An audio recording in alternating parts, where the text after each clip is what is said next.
Hi everyone. तो आज के वीडियो में हम देखने वाले हैं कुछ ऐसे टर्म्स जो कि मार्केट में बहुत ही ज़्यादा चल रहे हैं और उन्हें सुनकर ऐसे काफ़ी हैवी वर्ड्स लगते हैं, टेक्निकली साउंड होते हैं। For example data mining, data visualization और machine learning algorithms, techniques and pattern evaluation. तो ये सारे कुछ ऐसे टर्म्स हैं जो अब तक हमें काफ़ी डिफिकल्ट लग रहे थे, बट आज जब मैं डेटा माइनिंग का एक इंट्रोडक्टरी वीडियो है हमारा ये, उसके बाद में हम इसके सारे इन डेप्थ भी हम लर्निंग करेंगे। तो स्टार्ट करते हैं कि डेटा माइनिंग क्यों चाहिए। ओके, ज़रूरत क्या है हमें डेटा माइनिंग की। उसके बाद हम देखेंगे कि डेटा माइनिंग होता क्या है। तो सबसे पहले द रिक्वायरमेंट कि why we need data mining is, हमारे पास अभी प्लेंटी ऑफ डेटा अवेलेबल है। मार्केट में हर जगह हर तरफ से हमारे पास डेटा आ रहा है, भले वो वेबसाइट हो, ई कॉमर्स साइट हो, बैंक के ट्रांजैक्शंस हो, कोई साइंस का हो या फिर मेडिकल का हो, सोसाइटी से, हर जगह से हमें बहुत ज़्यादा डेटा आ रहा है और हम उस डेटा का क्या करें। ठीक है, तो जब डेटा तो आ रहा है, अब उसका अगर कुछ यूजफुल चीज बनाना हो तो हमारा data mining comes into picture. Now what is data mining? Data mining का अगर हम डेफिनेशन देखें तो it's a process of discovering interesting patterns and knowledge from large amount of data. क्या है? Patterns and knowledge. हमें पता है हमारे पास लार्ज अमाउंट ऑफ डेटा है। अब उसमें से इंटरेस्टिंग का मतलब क्या हो गया? इंटरेस्टिंग यानी नॉन ट्रेबल, यानी वो जो नॉलेज होगा वो सिग्निफिकेंट होगा, इम्पॉर्टेंट होगा। It must be implicit, previously unknown, यानी पहले से जो पता है उसको डिस्कवर करके तुमने क्या ही कर लिया। पहले से जो नहीं पता हो और पोटेंशियली यूजफुल भी हो, यानी हो सकता है वो पहले से तो नहीं पता और तुमने डिस्कवर कर लिया लेकिन उसका कुछ यूज ही नहीं है सोसाइटी के लिए, तो कोई मतलब नहीं है। सो data mining is the process of discovering interesting patterns and knowledge from large amount of data. अब जैसे मैंने बताया कि बहुत से नाम से वो जाना जाता है, जैसे एक केडीडी हो गया, नॉलेज डिस्कवरी इन डेटाबेसेस, नॉलेज एक्सट्रैक्शन हो गया, डेटा पैटर्न एनालिसिस हो गया, डेटा आर्कियोलॉजी हो गया, डेटा ट्रैकिंग हो गया, इंफॉर्मेशन हार्वेस्टिंग, बिजनेस इंटेलिजेंस। ये बहुत से अलग अलग नाम है जिससे हम डेटा माइनिंग को बुलाते हैं। नाउ, क्या हर चीज, यानी अगर आप कुछ डेटा निकाल रहे हो तो क्या वो डेटा माइनिंग है? नॉर्मल जो हम सर्च करते, क्या वो डेटा माइनिंग है? तो नहीं, नॉर्मल सर्च क्वेरीज या ये सब डेटा माइनिंग के अंदर नहीं आता है। वो नॉर्मल क्वेरी प्रोसेसिंग और वो सब होता है। ओके, अब केडीडी की जैसे मैंने बात किया, नॉलेज डिस्कवरी इन डेटाबेसेस, उसके 7 स्टेप्स होते हैं। अब किस तरह होता है कि हमारे पास डेटा बहुत सारा है, हमें पता है, हमने उस डेटा को डेटाबेस में रखा है या फिर हो सकता है फ्लैट फाइल्स में रखा हो, अपने एक्सेल शीट्स बना के रखी हो, गूगल फॉर्म्स के रिस्पॉन्सेस हो। तो डेटा हमारे पास अलग अलग जगह से अलग अलग तरीके के आ सकते हैं, हम उन्हें स्टोर करके रखते हैं। तो very first step comes into picture is data cleaning. अब हो सकता है कि हमारे पास जो डेटा हो उसमें कुछ नल वैल्यूज हो, कुछ मिसिंग डेटा हो, कुछ ऐसे वैल्यूज हो जो कि उस डेटा में प्रॉपर फिट ना बैठते हो। तो उन्हें क्लीन करना is the very first step. ठीक है, हमारे पास डेटा बहुत तरह जगह से आ रहा है, उन्हें क्लीन करना, नल वैल्यूज को निकालना, उनके जगह कुछ और वैल्यूज जो कि मोस्ट पॉसिबल और प्रोबेबल हो सकती है वो डालना, ये सारा पार्ट आता है डेटा क्लीनिंग के अंदर। तो हमने डेटाबेसेस और फ्लैट फाइल से डेटा लिए, उनको क्लीन किए और इंटीग्रेट किए, यानी अलग अलग सोर्सेस से हमारे पास जो डेटा आ रहे हैं उनको क्लीन करने के बाद हमने एक साथ जोड़ा, इंटीग्रेट किया और फिर उसको हमने डेटा वेयरहाउस में डाल दिया। ओके, डेटा वेयरहाउस की डेफिनेशन हम आगे देखेंगे। अभी के लिए डेटा वेयरहाउस एक ऐसी जगह जहां पर हम बहुत ज़्यादा डेटा, हिस्टोरिकल डेटा भी स्टोर करके रखते हैं ताकि हम पैटर्न एनालाइज कर सकें। ठीक है, हमने क्या किया, क्लीन किए, डेटा फाइल्स को इंटीग्रेट किए और डेटा वेयरहाउस में स्टोर कर दिए। तो हमारा क्लीनिंग एंड इंटीग्रेशन 2 स्टेप्स हो गए। अब डेटा वेयरहाउस में बहुत सारा डेटा है।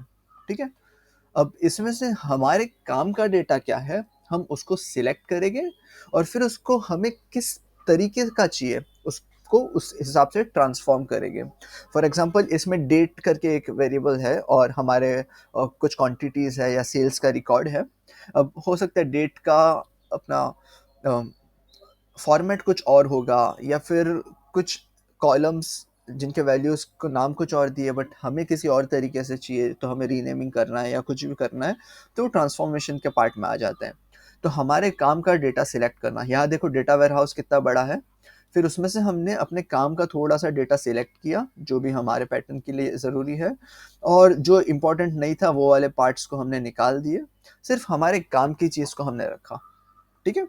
ये क्या हो गया? डेटा सिलेक्शन हो गया एंड डेटा ट्रांसफॉर्मेशन हो गया। अब ये जो हमने सिलेक्टेड डेटा किया है, अब इसमें से हमें नॉलेज निकालना है। इसमें से हमें नॉलेज तो हमने एक तरह से निकाल लिया डेटा में से, क्योंकि बहुत सारे डेटा में से हमारे काम का डेटा निकालना इज़ नॉलेज। अब उस नॉलेज के बेस पे कुछ एक पैटर्न बनाना, जो कि हमें यूज़ हो सके। तो अब आता है डेटा माइनिंग। यहाँ पर डेटा माइनिंग आता है जो कि हमें हमारे सिलेक्टेड डेटा में से कुछ ऐसे पैटर्न्स और कुछ कोरिलेशंस निकाल के हमें देता है, और हम उन पैटर्न्स के थ्रू अपना आगे जाके उनको, नेक्स्ट स्टेप होता है पैटर्न इवैल्यूएशन। यानी हमने पैटर्न तो निकाल दिया कि हाँ हाँ ये इससे रिलेटेड है या ऐसा वैसा, उसके बाद वो पैटर्न कितना करेक्ट है वो वाला पार्ट आ जाता है पैटर्न इवैल्यूएशन में। ओके, अब पैटर्न कितना करेक्ट है वो वाला पार्ट आ जाता है पैटर्न इवैल्यूएशन में। और फिर उस पैटर्न से हम नॉलेज प्रेजेंटेशन, यानी हमने अभी यहाँ पर इस स्टेप पे हमने डेटा में से नॉलेज निकाल लिए, पैटर्न निकाल लिए। अब ये हमें पता है बट उस पैटर्न को सामने वाले को दिखाने के लिए उसे प्रेजेंट करना पड़ेगा इन अंडरस्टैंडेबल फॉर्मेट। तो वो हो गया नॉलेज रिप्रेजेंटेशन का पार्ट। ओके, तो ये था कंप्लीट केडीडी प्रोसेस। हमने डेटा को क्लीन किया, इंटीग्रेट किया, जोड़ा आपस में। उन क्लीन और इंटीग्रेट डेटा को हमने डेटा वेयरहाउस में डाला, और फिर डेटा वेयरहाउस से हमारे काम का डेटा हमने सिलेक्ट किया, और जिस फॉर्मेट में चाहिए था उस फॉर्मेट में हमने ट्रांसफॉर्म किया। तो हमारा यहाँ पर सिलेक्टेड एंड ट्रांसफॉर्म डेटा आ गया। अब डेटा माइनिंग करके हमने उसमें पैटर्न्स बनाए, फिर उन पैटर्न्स की एक्यूरेसी और कितना सही है ये चेक करने के लिए हमने उसको इवैल्यूएट किए, और फिर उस पैटर्न को से जो भी हमें रिजल्ट मिला उसको यूजर को दिखाने के लिए या फिर एक रिप्रेजेंटेबल फॉर्मेट में करने के लिए हमने नॉलेज रिप्रेजेंटेशन वाला स्टेप किया। So this is the complete KDD process. ये डायग्राम बहुत इंपॉर्टेंट है, इसके थ्रू समझाएंगे तो ज़्यादा अच्छे से समझ में आएगा। नाउ थोड़ा सा शॉर्ट में ब्रीफ जो कि हमने पिछली स्लाइड में डिस्कस किया। What is data cleaning? Removing noise and inconsistent data. Integration क्या होता है? Combining the data from multiple data sources. ठीक है। डेटा सिलेक्शन क्या होता है कि डेटा तो हमारे पास बहुत सारे, अब उसमें से हमारा रिलेवेंट डेटा कितना है for the analysis task and retrieve that from the database. तो ये हो गया डेटा सिलेक्शन।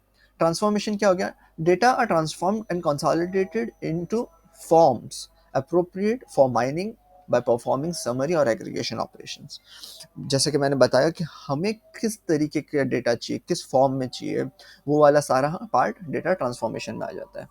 डेटा माइनिंग यानी intelligent method are applied to extract the data patterns. बताया ना, डेटा माइनिंग हमें पैटर्न्स देता है। Pattern evaluation is an identification of truly interesting patterns. Pattern तो दे दिया लेकिन क्या वो हमारे इंटरेस्ट का है या नहीं, क्या वो करेक्ट है या नहीं, and representing knowledge based on intelligence measures, interesting measures. Interesting patterns representing knowledge based on interesting measures, यानी इंटरेस्टिंग मेजर्स को कंसिडर करके उसने इंटरेस्टिंग पैटर्न्स बनाया है या नहीं, वो वाला पार्ट आ जाता है पैटर्न इवैल्यूएशन में।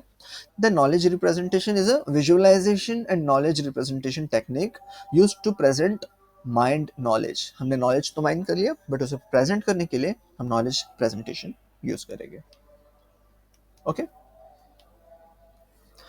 तो जैसा कि मैंने बताया, और data mining in business intelligence किस तरह वर्क करता है। हमारे पास में बहुत सारे डेटा सोर्सेस अवेलेबल है, जैसे कि पेपर्स हो गया, फाइल्स हो गया, वेब डॉक्यूमेंट्स हो गया, साइंटिफिक एक्सपेरिमेंट्स हो गए, डेटाबेस सिस्टम्स हो गए। अब डेटाबेस एडमिनिस्ट्रेटर का काम क्या होता है कि इन डेटा सोर्सेस में से डेटा को निकालना, उसको प्री प्रोसेसिंग करना यानी क्लीनिंग एंड ऑल करना, इंटीग्रेट करना, और डेटा वेयरहाउस में स्टोर कर देना। ठीक है। और फिर उस डेटा वेयरहाउस से डेटा एक्सप्लोरेशन करना, लाइक स्टैटिस्टिकल समरीज निकालना, क्वेरीज फायर करके उसमें से रिक्वायर्ड डेटा निकालना, और उस डेटा को डेटा एनालिस्ट को दे देना। अब डेटा एनालिस्ट का काम आता है डेटा माइनिंग। डेटा एनालिस्ट क्या करेगा? उसके पास में जो डेटा आया है उसमें से इंफॉर्मेशन डिस्कवरी करेगा, रिक्वायर्ड नॉलेज एक्सट्रैक्ट करेगा। तो ये हो गया डेटा माइनिंग। पैटर्न्स बनाएगा, ठीक है। फिर वो उन पैटर्न्स को बिजनेस एनालिस्ट को देगा। तो अब वो जो पैटर्न्स उसके पास आए हैं, उसको बिजनेस के हिसाब से किस तरह इम्प्लीमेंट करना है, ये काम आ जाते हैं बिजनेस एनालिस्ट का।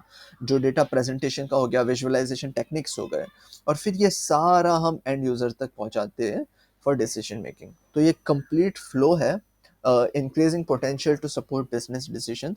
कोई भी बिजनेस का डिसीजन लेने से पहले बहुत सारे डेटा सोर्सेस में से डेटा को प्रोसेस किया जाता है, वेयरहाउस में डाला जाता है, उसको एक्सप्लोर किया जाता है, उसमें से पैटर्न्स निकाले जाते हैं, उनको पैटर्न्स को इवेल्युएट करने के बाद में प्रॉपर रिप्रेजेंट किया जाता है, फिर ही कोई भी डिसीजन लिया जाता है बिजनेस मार्केट में। ओके, तो हमने अभी देखा कि डेटा माइनिंग क्यों करना है और डेटा माइनिंग क्या होता है।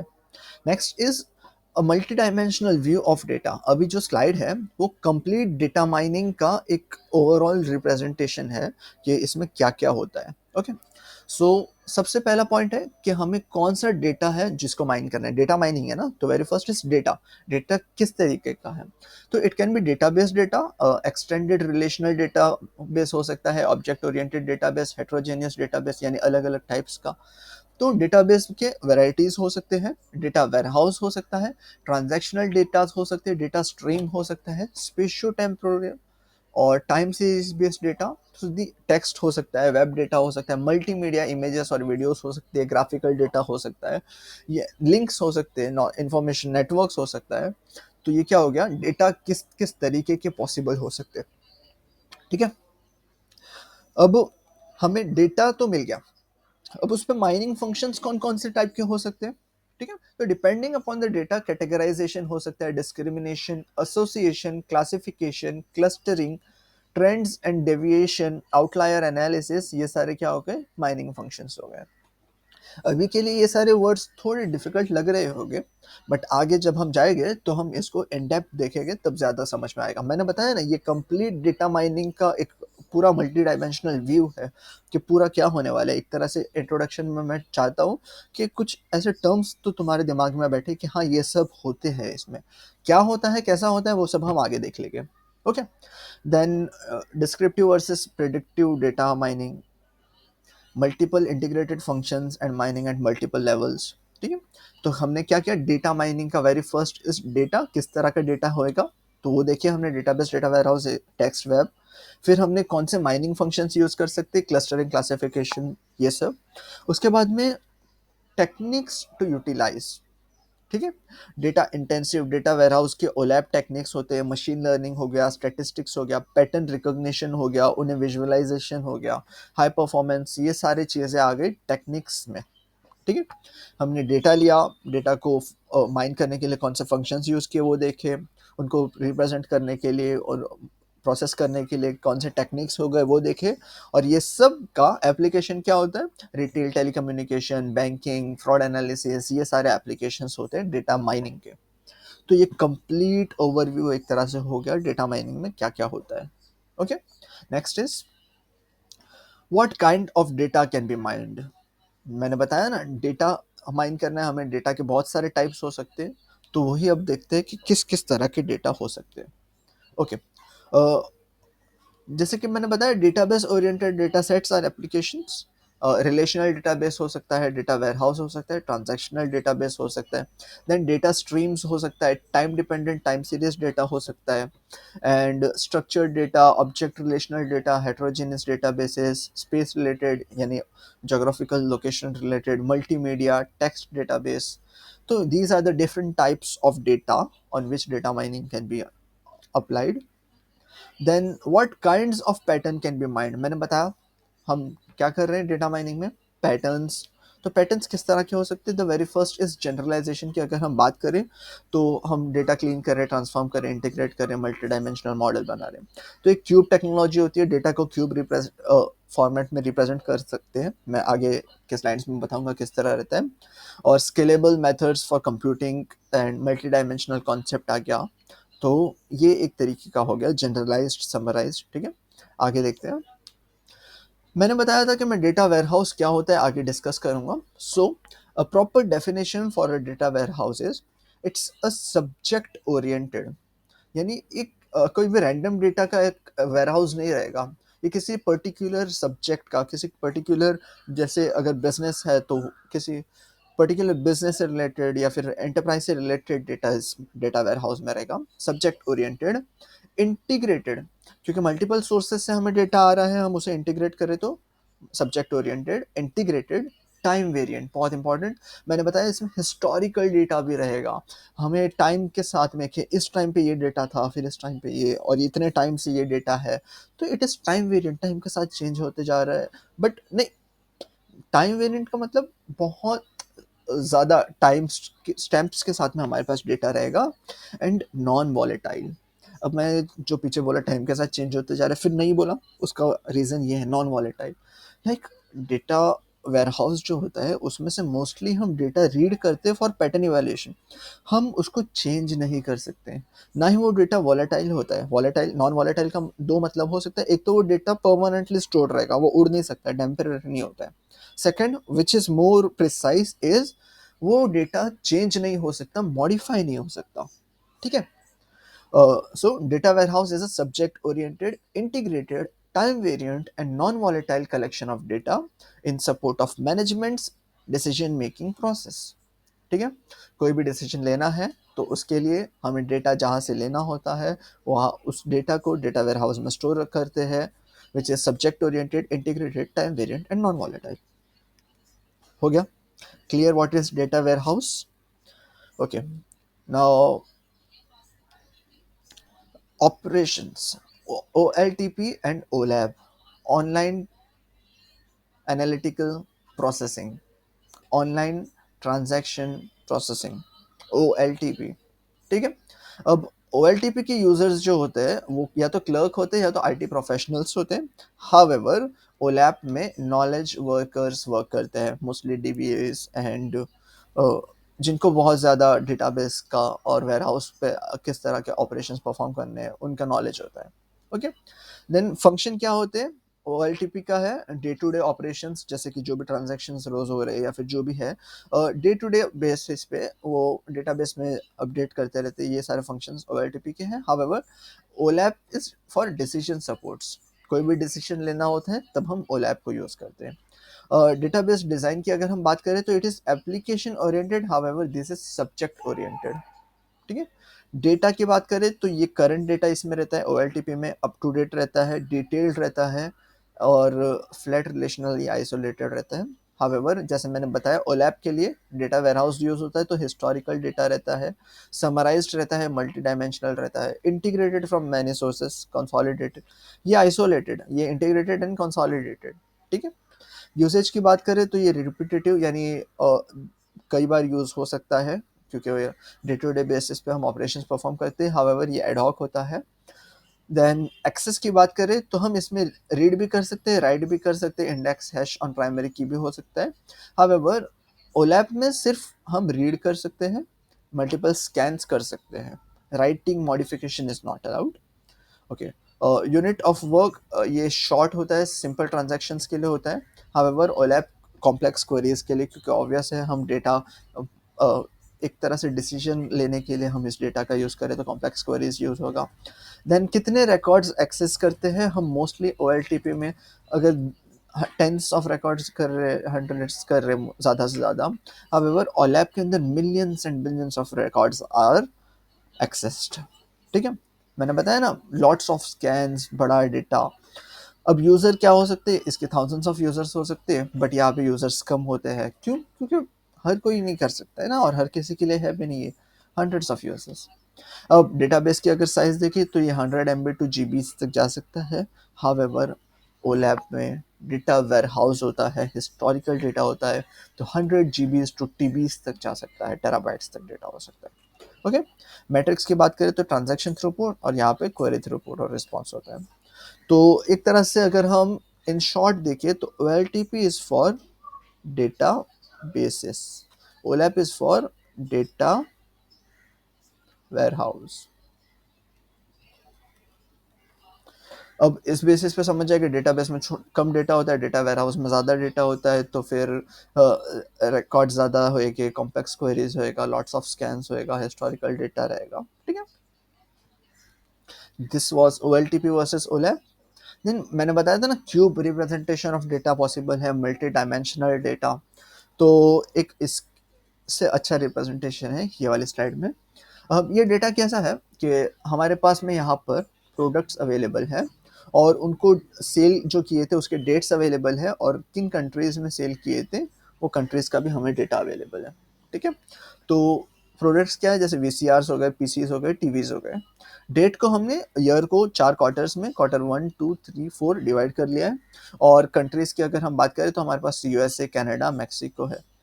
ठीक है, तो इसका क्यूब रिप्रेजेंटेशन कैसे रीड करना होता है, अगर हम इस तरह देखें ये वाले पार्ट को, तो ये बोलता है कि वीसीआर, पीसीस और टीवीज का फर्स्ट क्वार्टर में कितना सेल हुआ।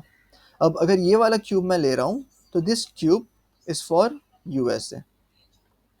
ठीक है, then second is for Canada, third one is for Mexico, fourth is the sum. ठीक है, तो इस तरह अगर हमने रीड किया तो इसको इस तरह रीड होगा। एंड अगर हम ऐसे रीड करें तो वो होगा कि हमारे टीवी का कितना सेल हुआ कंप्लीट ईयर के अंदर और उसका sum in USA. Similarly this one will be for Canada, for Mexico. ठीक है, तो इस तरह हम रीड करते हैं। ये टीवी का कंप्लीट सेल बता देगा, ये पीसीस का कंप्लीट सेल बताएगा। और क्यूब को इस तरह से हम पढ़ते हैं, ये होगा complete sale of all in all the dates, quarters and in all the countries. ठीक है, अब इसमें कुछ टिपिकल ओलैप ऑपरेशंस हम परफॉर्म कर सकते हैं, जैसे कि roll up, drill down, slice and dice and pivot, यानी रोटेट। अब रोल अप क्या हो गया, रोल अप को दूसरा नाम ड्रिल अप भी बोलते हैं। रोल अप यानी समराइज कर देना डेटा को। अगर हमारे क्यूब के हिसाब से हम देखें तो इसको समराइज किस तरह कर सकते हैं। फॉर एग्जांपल हमने 4 क्वार्टर्स में डिवाइड किया था इसको, अब हम उसको एक ही कर दे और उसको ईयर नाम दे दे। ठीक है, तो चारों क्वार्टर्स एक साथ समराइज हो गया, ईयर हो गया, या फिर और भी पॉसिबिलिटीज हो सकते हैं। ठीक है, तो ये क्या हो गया, roll up by climbing up hierarchy by dimension reductions. Then होता है ड्रिल डाउन। ड्रिल डाउन और roll down, reverse of roll up. Roll up में हम समराइज कर रहे थे, यहाँ पे हम और डिटेल में जाते हैं, from higher level summary to lower level summary और डिटेल्ड डेटा और इंट्रोड्यूसिंग न्यू डायमेंशंस। अपने डेटा क्यूब के वगैरह देखे तो हमने यहाँ पे क्या किया है, समरी कर रहे थे तो हमने ईयर कर दिए। अभी यहाँ क्वार्टर्स थे, अब इसको अगर हम ड्रिल डाउन करेंगे तो हम क्वार्टर्स को मंथली लिख सकते हैं। ठीक है, जनवरी, फरवरी, मार्च, तो उसको हम ड्रिल डाउन का एग्जांपल में ले सकते हैं। देन आता है slicing and dice. Slice dice किस तरह वर्क करता है, फॉर एग्जांपल मैंने बताया कि अगर हम खाली टीवी का देखें तो क्या होएगा कि यहाँ से ऐसा स्लाइस हो जाएगा। अब ये वाला जो पार्ट है ये सिर्फ टीवी के रिलेटेड डेटा दे रहा है, यानी हमने क्यूब में से एक पर्टिकुलर प्रोडक्ट का स्लाइस किया डेटा, तो हमें ये एक हमारा स्लाइस हो गया। अब हो सकता है कि हम स्लाइस ऐसा करें कि हमें सिर्फ फर्स्ट क्वार्टर का डेटा चाहिए सबके लिए, तो ये ऐसा वाला स्लाइस भी हो सकता है। तो ये वाला जो पार्ट है ये एक स्लाइस हो गया पूरे क्यूब का, तो ये स्लाइसिंग हो गया। अब डाइस किस तरह हो सकता है, मैं बोला मेरे को टीवी और पीसीस का चाहिए for quarter 1 and quarter 2 for USA and Canada only. तो इसका क्यूब किस तरह का बनेगा, पीसी और टीवी का क्वार्टर 1 क्वार्टर 2 के लिए नीचे जाएगा, वो बैक साइड पे रहेगा, वो दिख नहीं रहा है, यूएसए एंड कनाडा के लिए। ठीक है, तो इस तरह का कुछ क्यूब बनेगा छोटा सा। तो ये जो छोटा क्यूब बन रहा है यहाँ पर, ये क्या बता रहा है कि पीसीज एंड टीवीज का for first 2 quarters in US and Canada. तो कंप्लीट क्यूब में से कुछ ही डायमेंशंस को कंसिडर करके जब हम छोटा सा क्यूब लेते हैं तो it comes under dice. Slice देख लिए, डाइस देख लिए। पाइवट यानी रोटेट, हमने जो स्लाइस किया है अगर उसको हम रोटेट कर दें, फॉर एग्जांपल अगर हमारा ये वाला स्लाइस है, हम इसको इस क्लॉकवाइज डायरेक्शन में रोटेट कर दे तो हमारे पीसीस ऊपर आ जाएंगे, कंट्रीज नीचे की तरफ आ जाएंगे, डेट्स राइट साइड आ जाएंगे, तो it is pivot, nothing much. Okay, ये एक एग्जांपल है यहाँ पे रोल अप किस तरह हुआ है।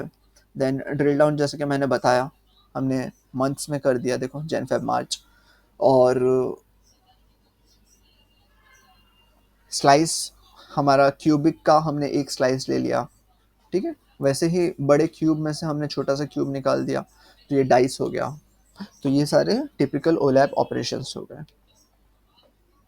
अब हमने फर्स्ट तो जनरलाइजेशन देख लिया, second comes data mining functions में एसोसिएशन एंड कोरिलेशन एनालिसिस। अब एसोसिएशन कोरिलेशन एनालिसिस किस तरह वर्क करता है, ये फ्रीक्वेंट पैटर्न्स और फ्रीक्वेंट आइटम सेट्स के बेसिस पे होता है। What items are frequently purchase together in wall market, एक एग्जांपल है ये। अगर आप कोई सुपरमार्केट का एग्जांपल लें तो उसमें ब्रेड बटर एसोसिएशन ये काफ़ी वेल नोन एग्जांपल है कि उन लोगों को पता है कि अगर कोई कस्टमर आके ब्रेड खरीद रहा है तो मोस्ट प्रोबेबली वो बटर भी खरीदेगा ही। तो उन लोगों का ट्रिक कैसा होता है, नॉर्मल इंसान क्या सोचेगा, ब्रेड के बाजू में बटर रखो ताकि उसको ईजी हो जाए, बट सुपरमार्केट वाले एनालिसिस करते हैं एसोसिएशन यूज़ करने के बाद, कोरिलेशन यूज़ करने के बाद, अगर वो ब्रेड एक जगह पे रखा है तो बटर उसके ऑपोजिट दूसरी जगह पे रखेंगे ताकि यूज़र पूरे मार्केट को घूमे अपने बटर के लिए, और हो सकता है बीच में से वो कुछ और चीज़ें भी ले लेवे। तो ये हो गया एसोसिएशन एंड कोरिलेशन, समझे, ब्रेड बटर एग्जांपल हो गया। So how to mine such patterns and rule efficiently in large data sets, how to use such patterns for classification, clustering and other applications, ये association and correlation का part हो गया। Third is classification. Classification किस तरह का work करता है कि हमारे पास में हम मॉडल्स कंस्ट्रक्ट करते हैं based on some training examples, और हम उसको एक डिस्क्राइब कर देते हैं कि एक क्लास होएगा। फॉर एग्जांपल अगर हम कंट्रीज़ को हम क्लासीफाई कर रहे हैं तो बेस्ड ऑन क्लाइमेट्स, हम क्लाइमेट एक क्लास दे दी, बोले इसके बेसिस पे तुम कंट्रीज़ को क्लासीफाई करो, या फिर अगर आप कार्स को क्लासीफाई कर रहे हो तो बेस्ड ऑन गैस माइलेज कर दो, ठीक है। तो हम एक क्लासिफिकेशन में क्लास देते हैं जिसके बेसिस पे हम उनको क्लासीफाई करते हैं। तो predict some unknown class labels, typical methods अगर हम क्लासिफिकेशन की बात करें तो decision tree, naive based classification, support vector, neural networks, ये सारे अभी के लिए वर्ड्स हो सकता है थोड़ा डिफिकल्ट हो, बट हम इन डेप्थ जब सब देखेंगे तो सब समझ में आ जाएगा।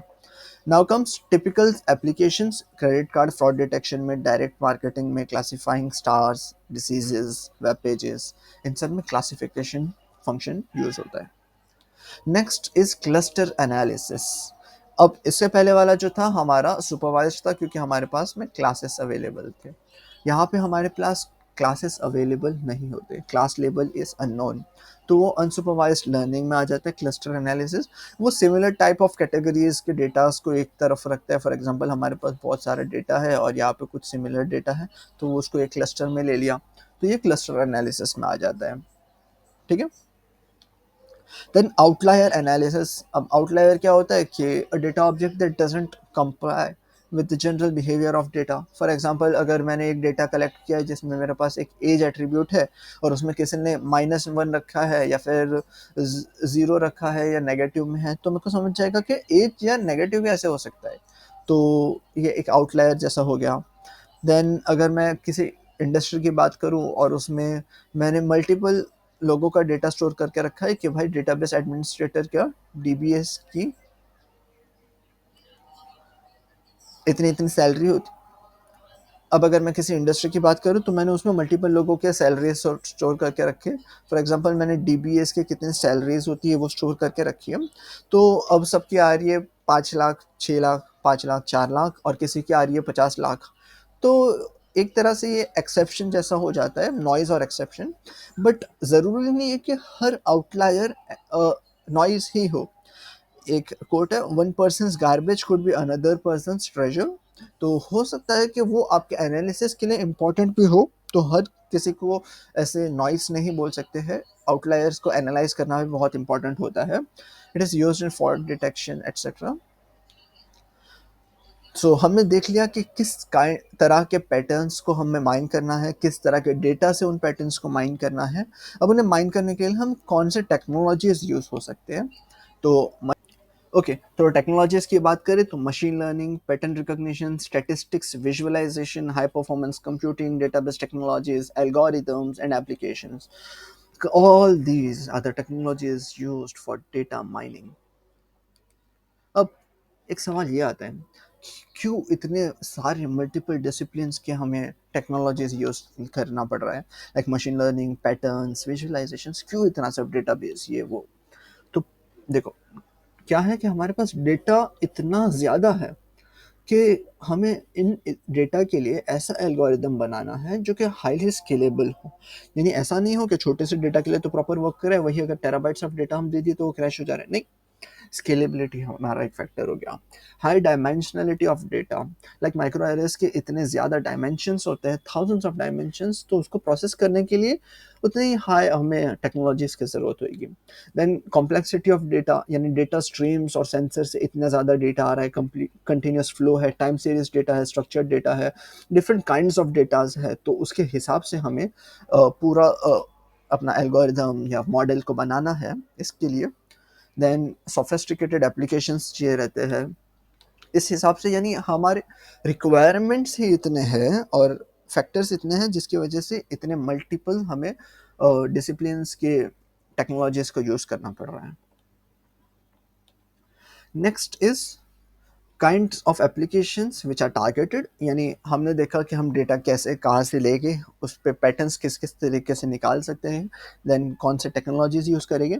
अब हम इतना सब क्यों कर रहे हैं, इसके एप्लीकेशंस क्या है वो यहाँ पर डिस्कस करेंगे।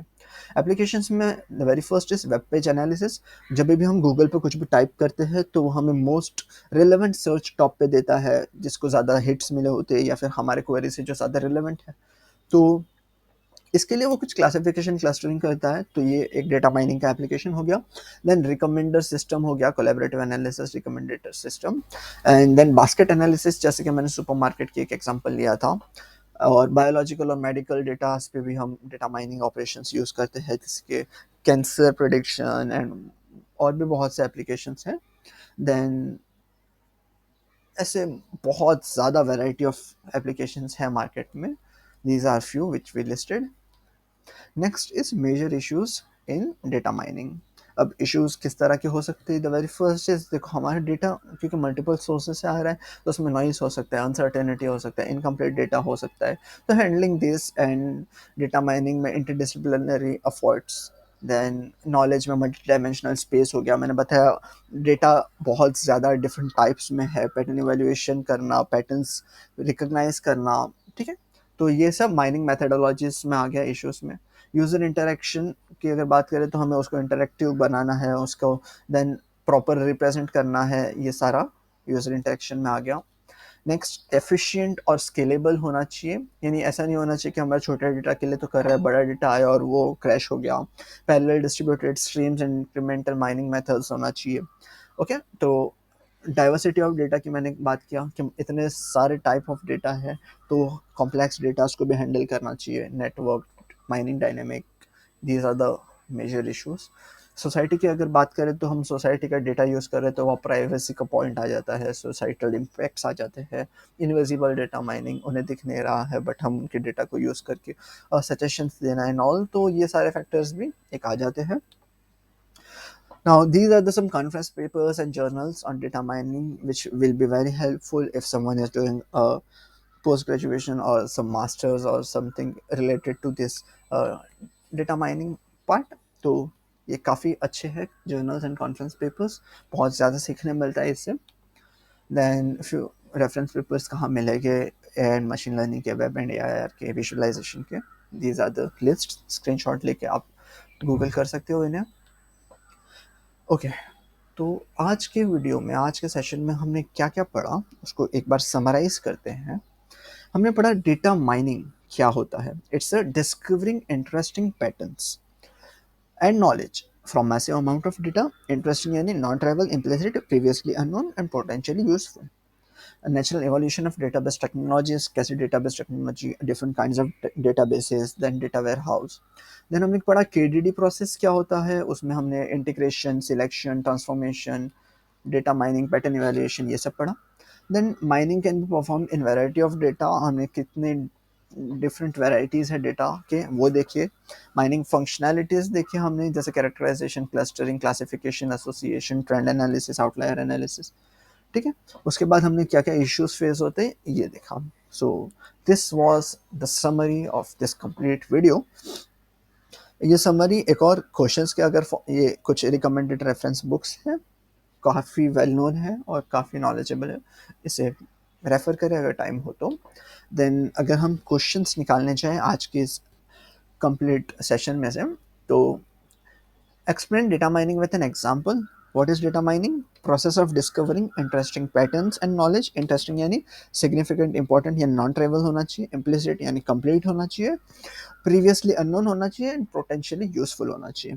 देन एग्जाम्पल की अगर हम बात करें तो हम सुपरमार्केट के एग्जाम्पल दे सकते हैं जहाँ पे जॉइंट परचेसिंग पैटर्न्स यूज होता है, चेकआउट क्यूज होता है. फॉर एग्जाम्पल देखो, जैसे मैंने एक ब्रेड बटर एनालिसिस तो आपको बता दिया. दूसरा, अगर आप कभी जैसे डी मार्ट या फिर ऐसे दूसरे सुपरमार्केट्स में अगर जाओगे तो वहाँ पे उन लोगों ने अलग अलग सेक्शंस बना के रखना. देन कुछ इंपॉर्टेंट चीज़ें जो कि लोग लेते ही है उसको थोड़ा दूर की तरफ रखना, और कुछ टाइम पास चीज़ें आगे रखना ताकि जाते जाते इंसान का मन हो और वो ले ले. देन चॉकलेट्स, कैडबरीज और बच्चों की चीज़ों को थोड़ा नीचे रखना ताकि बच्चों का हाथ पहुंच सके और वो पेरेंट्स से जिद करके ले सके.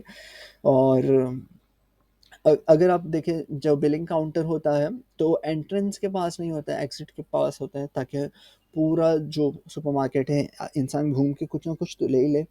प्लस वो बिलिंग काउंटर के पास भी उन लोगों ने काफ़ी सारी एक्स्ट्रा चीज़ें रखी होती है जो कि सबसे ज़्यादा लोगों का अट्रैक्शन गेन करने वाली चीज़ें होती है.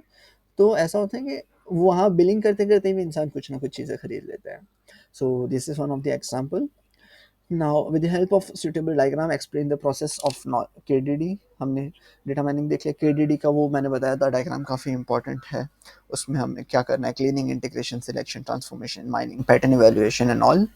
Then multi dimensional view of data, वो एक स्लाइड जिसमें हमने कंप्लीट डेटा माइनिंग देख लिया कि डेटा कहाँ से आ रहा है, उसको माइन करने के लिए हम फंक्शंस कौन से यूज़ कर रहे हैं, एंड कितने different kinds of functions available है. उसी के साथ में हमने टेक्निक्स और टेक्नोलॉजीज क्या क्या यूज़ करने वाले वो देख लिए, एप्लीकेशंस क्या है. ठीक है. Then kinds of patterns that can be mined, हमने इसमें देख लिया generalization, OLAP, OLTP, association, correlation analysis, classification, clustering और आउटलायर एनालिसिस. ये सब काइंड्स ऑफ पैटर्न्स में आ गया. डेटा वेयरहाउस क्या होता है हमने देखा. डेटा वेयरहाउस उसका ओएल टीपी ओलैप देखा. OLTP एंड OLAP का कंपैरिजन, टिपिकल OLAP ऑपरेशंस जैसे कि drill down, roll up, slice, dice, pivot. ठीक है. Then major issues in data mining हमने देख लिए. इश्यूज में mining methodologies, user interaction, efficiency, scalability, diversity of data type, society आ गया. टेक्नोलॉजीज की अगर हम बात करें तो हमने देखा कि ML हो गया, statistics, visualisation, high performance computing, database technologies, algorithms, applications. तो ये टेक्नोलॉजीज वाला पार्ट हो गया. एंड एप्लीकेशंस का हमने मल्टीपल एप्लीकेशंस जैसे वेब पेज हो गया, recommender system, basket data analysis, biological, medical के लिए जो एप्लीकेशंस देखे, एक सुपरमार्केट का एग्जांपल दिया. So all these are the applications of data mining. With this, we are done with the introduction of data mining. I know कि आज का जो सेशन था काफ़ी थोड़ा डिफिकल्ट रहा होगा जो कि न्यूबीज है इसमें. लाइक काफ़ी हैवी टर्म्स यूज हुए हैं, बहुत ज़्यादा डिफरेंट डिफरेंट ऐसे चीज़ नाम जो कि हमने कभी सुना भी नहीं था ऐसे सुनने में आया है. तो जिसकी वजह से हो सकता है थोड़ा सर भारी हो रहा हो, बट बिलीव मी जब हम आगे उन्हें इन डेप्थ पढ़ेंगे तो हमें कंप्लीट प्रॉपर हमें नॉलेज मिलेगा, सब समझ में आने लगेगा. ये तो मैं बस एक ओवरव्यू कि हम डेटा माइनिंग में क्या क्या होगा उसके लिए ये था. देन अगर हम रियल लाइफ एग्जांपल्स की बात करें तो इंस्टाग्राम जब हम यूज़ करते हैं और जो ई कॉमर्स वेबसाइट्स हो गए जैसे कि अमेजोन, फ्लिपकार्ट हो गया, तो ये किस तरह हमें हमें जो चाहिए वो रिकमेंड करते हैं. हमारा सर्च इंजन हमें समझ लेता है कि हम क्या एक्सपेक्ट कर रहे हैं. हम जब ई कॉमर्स साइट्स खोलते हैं तो उसे पता होता है कि हमारे रिक्वायरमेंट क्या है. ये सब कैसे पता होता है उसे. इंस्टाग्राम को पता होता है कि हमें क्या चीज़ पसंद है, हमें किस तरह का कंटेंट दिखाना है. तो ये सारा पार्ट अगर हम सोचें तो it is all related to data mining. ठीक है. तो काफ़ी इंटरेस्टिंग कॉन्सेप्ट्स हैं. हम आगे जब पढ़ेंगे तो काफ़ी मज़ा आएगा, I hope. So thank you so much और मिलते हैं नेक्स्ट वीडियोज़ में. Till then bye bye, have a wonderful day.